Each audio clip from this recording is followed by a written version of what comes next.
ঢাকায় সিনেমার আলোচিত নায়িকা মাহিয়া মাহি। যদিও শেষবার তাকে সিনেমার পর্দায় দেখা গিয়েছিল বছর খানেক আগে শাকিব খানের রাজকুমার সিনেমার এক অতিথি চরিত্রে, তাও অল্প সময়ের জন্য। তবে সেই চরিত্রের জন্য যে তাকে ঘিরে আলোচনা এমনটা নয়, তাকে ঘিরে আলোচনার মূল কারণ তার ব্যক্তি এবং রাজনৈতিক জীবন। সিনেমায় অভিনয়ের পাশাপাশি একটা সময় বাংলাদেশ আওয়ামী লীগের রাজনীতিতেও জড়িয়ে পড়েন এই তারকা। অংশ নেন জাতীয় সংসদ নির্বাচনে। শেষ পর্যন্ত নির্বাচনে হেরে সিনেমায় আবার নিয়মিত হতে চেয়েছিলেন, কিন্তু তাঁকে নতুন কোনো সিনেমায় দেখা যায়নি।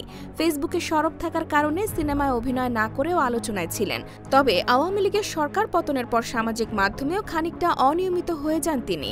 এরই মধ্যে এলো নতুন খবর, চুপিসারে দেশ ছাড়লেন এই অভিনেত্রী।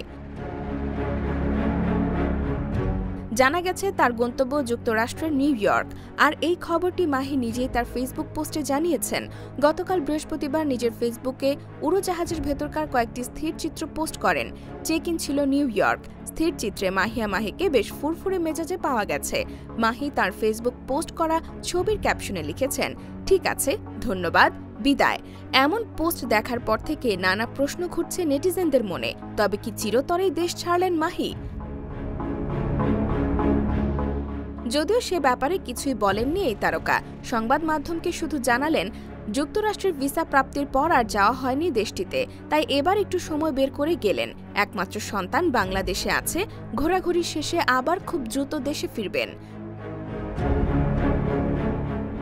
IBTV USA, new York.